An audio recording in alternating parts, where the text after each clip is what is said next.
ایمان پلورونکي 55مه برخه.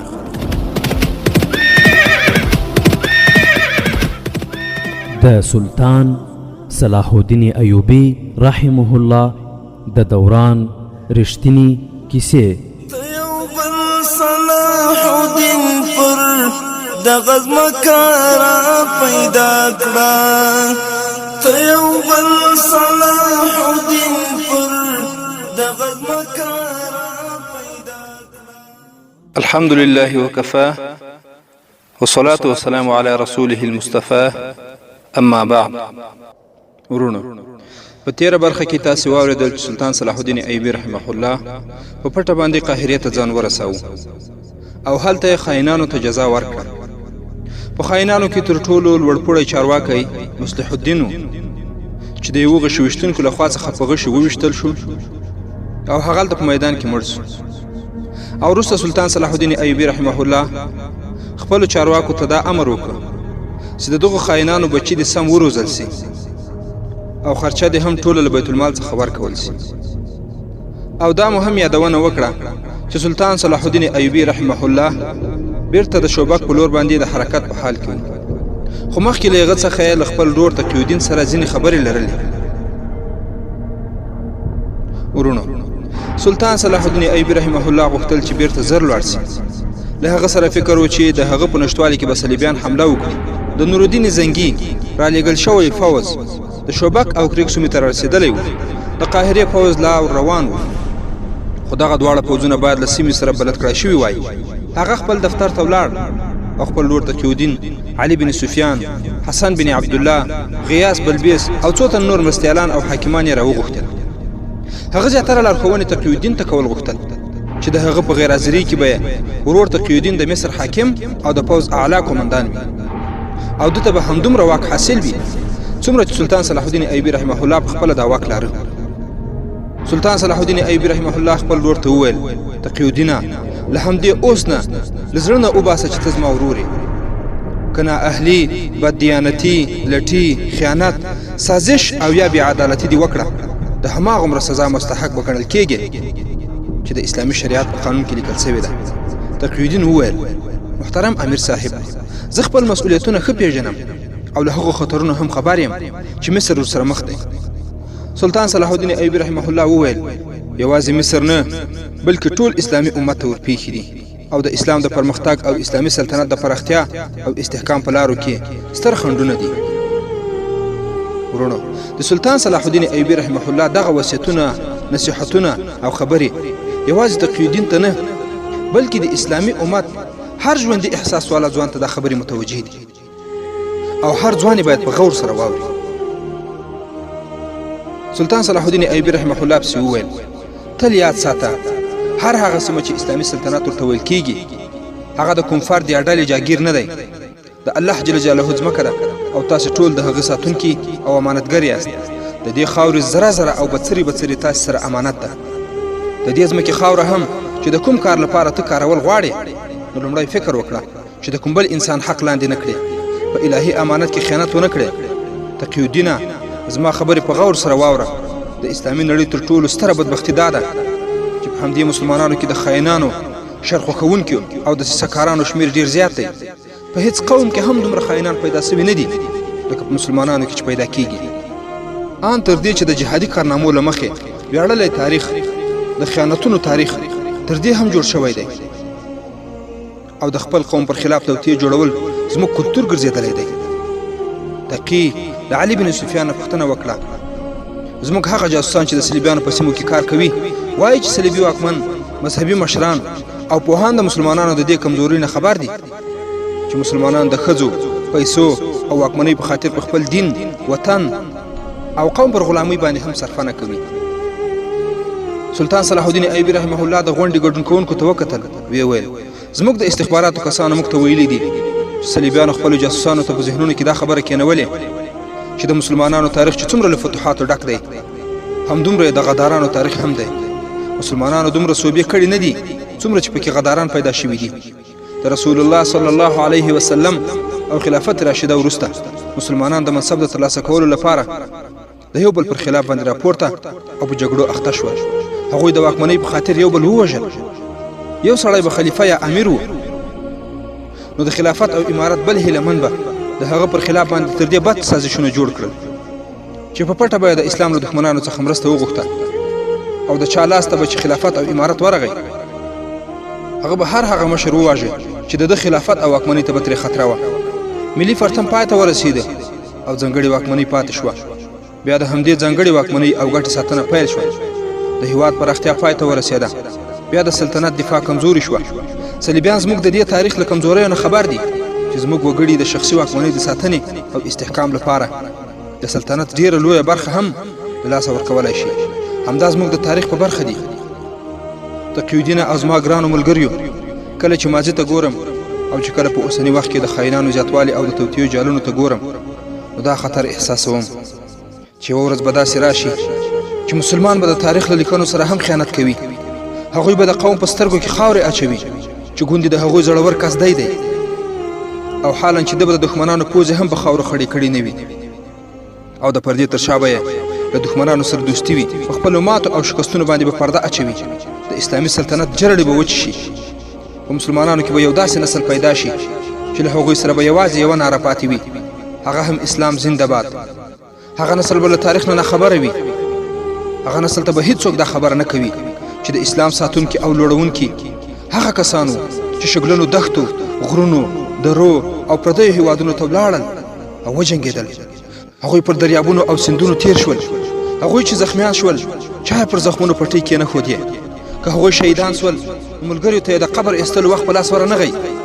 هغوی خپلې وینې وبهولې، خپلې هم او د دښمن هم، او شاته د خلافت په ماڼیو کې شراب بهېدل. د لوڅو نجونو ګډاګانې وې. صلیبیان په خپلو پیسو او خپلو لوڼو زموږ خلیفګان او امیران لندوي. کله چې هغوی خلیفګانو ولیدل چې قوم د هغو توریالیو پلوي کوي چې په اروپا او هندوستان کې د اسلام بیرغونه لوړ کړي دي، نو بیا همدغه واکمنانو د اسلام په هماغه مجاهدینو د لوټ تالان او زنا په څیر تورونه پورې کړل. هغوی یې له مرستو او رسود نه بې برخې کړل. ما ته د قاسم هغه تاند او ښکلی زلمی زوی را یادېږي چې هغه د ډېر کم عمر په مهال د هندوستان یو ځواکمن پادشاه ته ماتې ورکړه او د هندوستان دومره پراخه سیمه یې تر واک لاندې راوسته چې هغه پوځي مرسته او خوراکي شیان نه غوښتل. د فتح شویو سیمو له خلکو سره یې داسې رویه وکړه چې هندوان یې غلامان شول او د هغه له مهربانۍ نه اغېزمن او مسلمانان شول. ما ته چې دغه هلک را یادېږي زړه مې درد کوي. د هغه مهال واکمن له هغه سره څه ډول چلند وکړ. پر هغه یې د زنا تور ولګاو او د مجرم په توګه یې بېرته راوغوښت. سلطان صلاح الدین ایوبي رحمه الله ته سلګۍ ورغلې او غلی شو. بهاءالدین شداد رحمه الله په خپلو یادښتونو کې لیکي: زما ګران دوست صلاح الدین ایوبي چې د خپلو سرتیرو مجاهدینو په سوونو شهیدان ولیدل، نو د هغه په سترګو کې به ځلا او په مخ کې به یې ښکلا ښکارېده. خو چې یوازې یو خاین ته به یې د مرګ سزا ورکړه او د هغه مړی به یې ولیده، نو رنګ به یې مړاوی شو او له سترګو به یې اوښکې روانې شوې. ورونو، هېڅکله د خپلو فاتحینو تاریخ مه هېروئ. د هغوی په پلونو باندې پل کېږدئ. د هغوی فتح سوي سیمې بیرته فتح کړئ او د فتح کولو لپاره یې بیا ملا وتړئ او د مجاهدینو صفونه تت کړئ. خیر. بهاءالدین شداد رحمه الله وایي: د محمد بن قاسم له یادونو سره هغه په سلګو شو. ما ورته کتل چې هغه خپلې اوښکې تم کړې او ویې ویل: دښمن د هغه هېڅ ونه کړی شو خو خپلو شهید کړي. دښمنانو خو محمد بن قاسم د فاتح په توګه ومانه خو خپله ورته زناکاره ووایي. صلاح الدین ایوبي د طارق بن زیاد یادونه وکړه او په هغه ورځ هغه دومره احساساتي شوی و چې ژبه یې نه درېده. حال دا چې هغه به ډېر لږې خبرې کولې، رښتیا خوښوونکی و. پر موږ ټولو چوپتیا خوره وه او موږ ټولو په خپل بدن کې یو حیرانوونکی اغېز احساساوه. صلاح الدین ایوبي بېشکه چې یو ستر قاید او لارښود و. ورونو، هغه ماضي نه هېروله. د حال له خطرو سره یې مقابله کوله او راتلونکي حالات یې تر خپل نظر او څارنې لاندې ساتل. ورونو، هر مجاهد د سلطان صلاح الدین ایوبي رحمه الله دغه خاصیت باید په ځان کې راولي چې تېره زمانه یې په یاد وي. د دښمنانو چالونه، د دښمنانو تیري، د دښمنانو ظلمونه ټول باید په یاد وي او په حاضر وخت کې باید د دښمنانو ټولو چالونو ته بیداره او مقابله ورسره وکړي او د راتلونکي لپاره هم باید یو پلان ولري، لکه څنګه چې سلطان صلاح الدین ایوبي رحمه الله په همدې تګلاره باندې عمل کاوه. صلاح الدین ایوبي وویل د صلیبیانو سترګې زموږ راتلونکي څاري. صلیبي واکمن او پوځي قومندانان وایي چې موږ به اسلام د تل لپاره ختموو. هغوی زموږ سلطنت تر ولکې لاندې راوستل نه غواړي. هغوی زموږ زړونه د نظریاتو په تورو باندې غوڅول غواړي. زما استخباراتو ماته ویلي دي چې د صلیبیانو تر ټولو زیات اسلام دښمنه پادشاه فلیپ اګسټس وایي چې هغوی خپل قوم ته یو مقصد په ګوته کړی دی. اوس به د صلیبیانو راتلونکي نسلونه د دغه هدف او موخې لپاره کار کوي. دا ضروري نه ده چې هغوی به دغه مقصد د توري په زور لاسته راوړي. له هغوی سره یو څو نور چالونه هم شته. ورونو، د سلطان صلاح الدین ایوبي رحمه الله را روانې او تیرې خبرې یوازې تقی الدین ته نه بلکې د اسلام هر بچي ته دي. صلاح الدین ایوبي رحمه الله پسې وویل تقی الدینه، څرنګه چې هغوی راتلونکي وخت ته سترګې په لاره دي، همدغسې موږ هم باید خپله آینده نظر ولرو. څرنګه چې هغوی زموږ په منځ کې د خاینانو پیدا کولو تخم کرلی دی، همدغسې موږ هم باید داسې لارې چارې غوره کړو چې د غدر او خیانت میکروبونه د تل لپاره ورک کړو. د خاینانو پرله پسې وژنه کوم علاج نه دی. غداري ته میلان باید پای ته ورسول شي. د واکمنۍ د هوس په پای ته رسولو او د رسول الله صلی الله علیه وسلم د دین سره مینه اساسي علاج دی. دا به هغه حالت کې پیدا کېدای شي چې د قوم په سترګو کې د دین د دښمنانو تصور موجود وي. مسلمانانو ته باید څرګنده وي چې د صلیبیانو په تمدن کې دومره بېحیایي ده چې ډېره زړه وړونکې ده او ملتونه د هغوی په تمدن کې ډېر ژر ډوبېږي او جذبېږي. په هغوی کې شراب هم روا دي، د ښځو له پردیو سره ګډېدل او ځان ته اوسېدل هم روا دي. زموږ او د هغوی ترمنځ دا تر ټولو ستر فرق دی چې موږ د پاک لمنۍ ساتونکي یو او هغوی د ناموسونو سوداګر دي. همدا هغه بېلتون دی چې زموږ ځینې مسلمانان وروڼه یې هم له منځه وړل غواړي.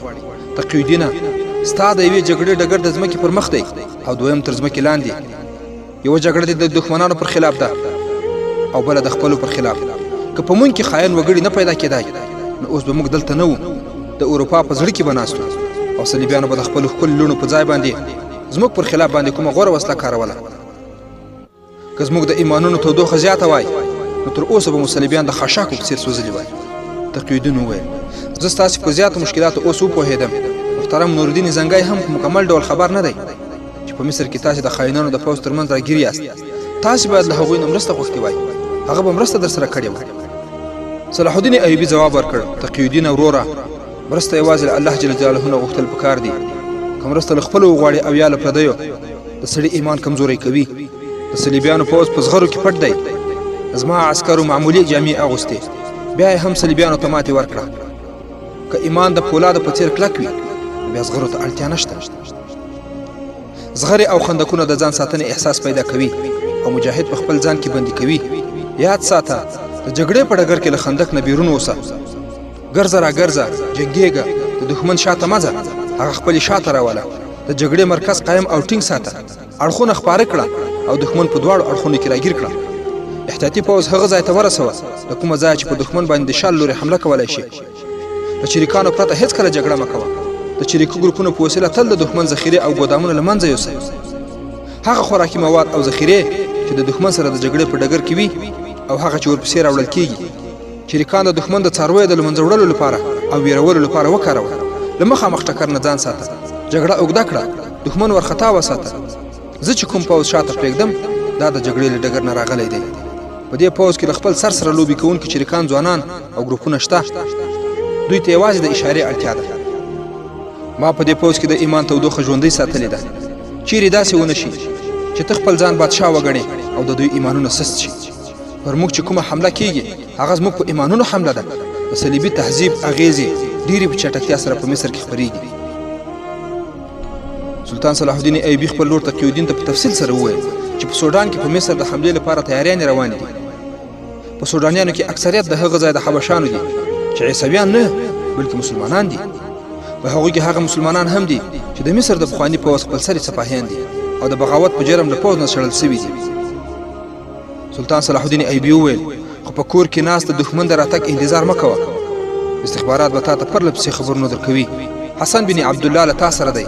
هر کله دې چې دا احساس کړه چې دښمن د تیری او حملې اراده لري، د وخت ضایع کولو پرته حمله پرې وکړه او دښمن د تیاری په حالت کې له منځه یوسه. خو خپل شا لوري ته نظم کلک کړه او برابر یې ساته. قوم د جګړې له حالاتو نه خبره مه ساته. که الله مکړه ماتې وخورې نو خپلې سهوې او غلطۍ ومنه. قوم ته ووایه چې د ماتې لاملونه څه وو جنگونه د قوم په وینو او پیسو باندې کیږي د همدې قوم زامن شهیدانېږي او معیوبېږي په دې خاطر قوم تل په خپل ځان باوري وساته جنگ د بادشاهانو لوبه مه ګڼه دا یو ملي مسئله ده په دې کې ملت د خپل ځان سره وساته ما چې کوم فاطمي خلافت ړنګ کړی و هغه زموږ په خلاف فعالیت کوي معلومه شوې ده چې هغوی په پټه خپل خلیفه هم ټاکلی دی د هغوی خلیفه الغادر مړ سوی دی خو هغوی خلافت په دې هیله ژوندی ساتلی دی چې سودانیان به په مصر حمله کوي او صلیبیان به بیا مصر ته راشي دا خاوره به ونیسي او د حکومت واګی به زموږ په لاس راکړي فاطمیانو ته د حسن بن صباح د وژونکي ډلې ملاتړ هم په برخه سوی زه علي بن سفیان له ځان سره بیا یم د هغه مرستیال حسن بن عبدالله او قمندان غیاث بلبیس به له تا سره وي دوی به د پټو چلوټو په پلټنه بوخت وي د نویو پوځیانو څیره کول چټک کړه او دوامداره جنګي تمرینات کوه ورونو د سلطان صلاح الدین ایوبي رحمه الله د دې خبرو په جریان کې حسن بن عبدالله رحمه الله وویل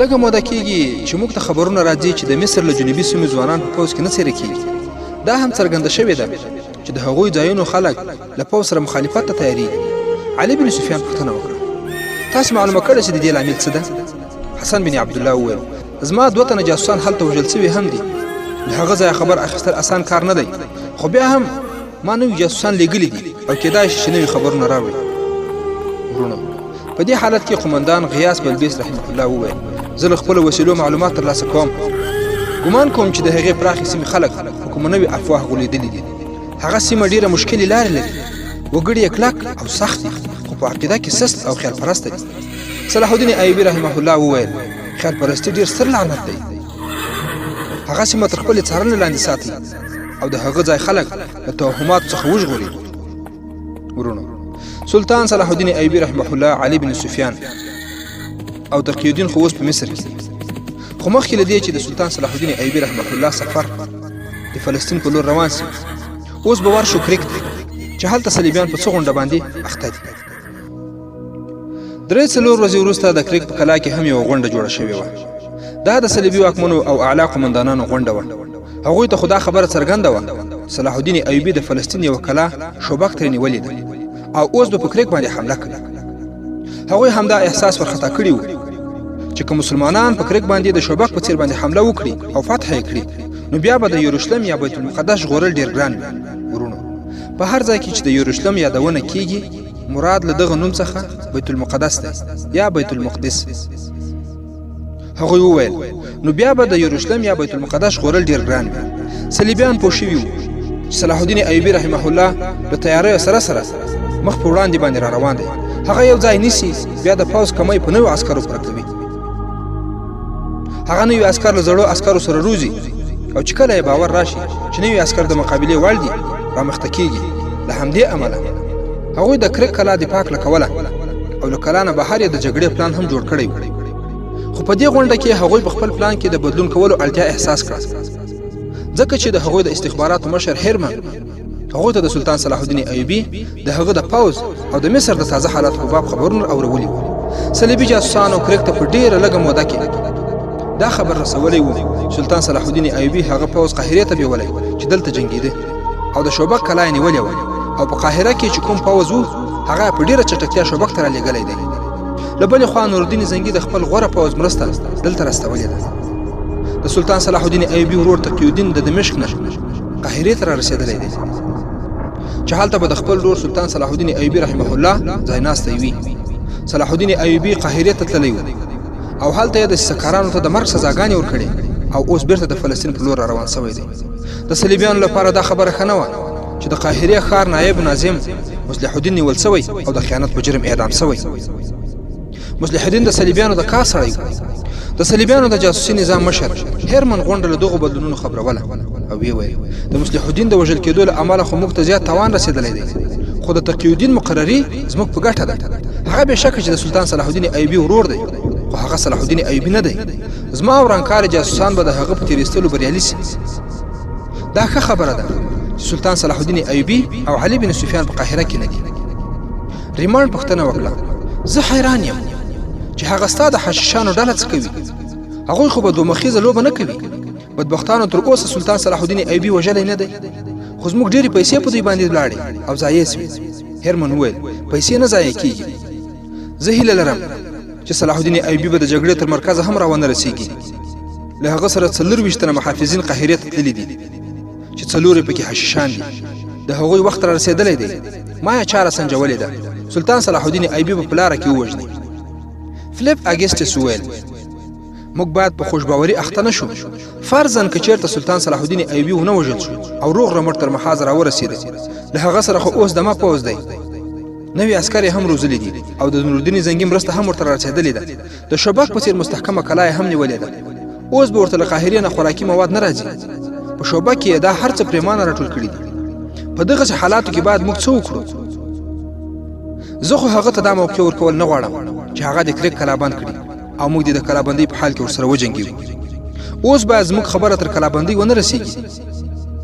یو بل صلیبي واکمن وویل موږ باید به هر جګړه وکړو او په داسې شکل چې شوبک مو کلابند کړی وي. خو ورونو، د صلیبیانو د غونډې په دې جریان کې د مسلمانانو سرسخته دښمن فلیپ اګسټس وویل سلطان صلاح الدین ایوبي بېدیانۍ ګیدړ دی. هغه ته په بېدیا کې ماتې ورکول اسان کار نه دی. هغه به موږ ته د شوبک د کلابندۍ موقع او اجازه راکړي، خو موږ به کلابند کړو. زه د هغه پر چالونو پوه شوی یم. که تاسې هغه مخامخ جګړې ته راوستلی شئ، زه ستاسې د بري ضمانت کوم، خو هغه به هېڅکله مخ په مخ جګړه ونه کړي.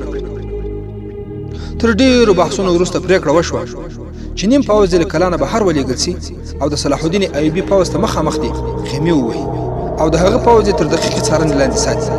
په دې پلان کې د بهر جنګېدونکو پوځ په باب پرېکړه وشوه چې که د بهر پوځ شمېر د سلطان صلاح الدین ایوبي د پوځ 3 چنده نه وي، نو 2 چنده خو دې خامخا وي. د شال لوري حملې لپاره جلا پوځ وټاکل شو او په پلان کې دا خبره هم وټاکل شوه چې د مسلمانانو پوځ ته به رسود شوبک نه راځي. په دې خاطر د شوبک او مسلمانانو د پوځ ترمنځ فاصله باید د چریکي ګروپونو د حملو لپاره وټاکل شوه. پوځي قومندانانو پرېکړه وکړه چې د مخامخ لوري نه دي دومره زیات شمېر پوځ حمله وکړي سلطان صلاح الدین ایوبي په مخامخ جګړه کولو مجبور سي. په اصل کې صلیبیان پر خپل زغروال پوځ باندې غراو. د هغوی زیاتره پوځیانو زغرې اغوستې وې، پر سرونو یې اوسپنیزې خولۍ وې، له سره تر پښو پورې ټول د اوسپنو په زغرو باندې پټ وو. هغوی اوښانو ته هم زغرې ور اغوستې وې. د اوښانو پر سرونو یې هم اوسپنیز غلافونه غوړولي وو او له اړخونو سره یې هم د اوسپنې پتري زړولي وو چې د غشو مخه یې نیوله. هغوی هڅه کړې وه چې ډېر ښه آسونه ترلاسه کړي. که چیرې د اروپایي هیوادونو آسونه په عربي بېدیا کې وای، نو هغوی زر ستړي کېدل او جل وهل. صلیبیانو عربي آسونه اخیستي وو، خو شمېر یې دومره زیات نه و. هغوی د مسلمانانو له کاروانونو څخه آسونه غلا کول پیل کړي وو. د سلطان صلاح الدین ایوبي آسونه ډېر ښه وو. د عربي نسل دا آسونه په بېدیاو کې له تندې څخه ماسې وه، تر ډېره پورې په اسانۍ سره ځغستل. ورونو، دا چې صلیبیان په دغه زغروال پوځ باندې څومره غاره دي او د مسلمانانو په ضد باندې یې جنګوي، څه فکر کوئ چې سلطان صلاح الدین ایوبي به د دغه پوځ په مقابل کې څه ډول تاکتیک غوره کړي؟ او ورونو، څه فکر کوئ چې د مصر په شمال کې چې کومه سیمه پرته وه، په هغه کې به کوم واقعات پیښیږي؟ او صلیبیان به د سلطان صلاح الدین ایوبي رحمه الله سره کومې نوې او ډېرې عجیبې مقابلې راپورته کوي، او سلطان صلاح الدین ایوبي رحمه الله به څه ډول مقابله کوي؟ ورونو، دې او د دې ته ورته پوښتنو ځواب به پر روانه برخو کې واورئ ان شاء الله تعالی. د 55مې برخې پای.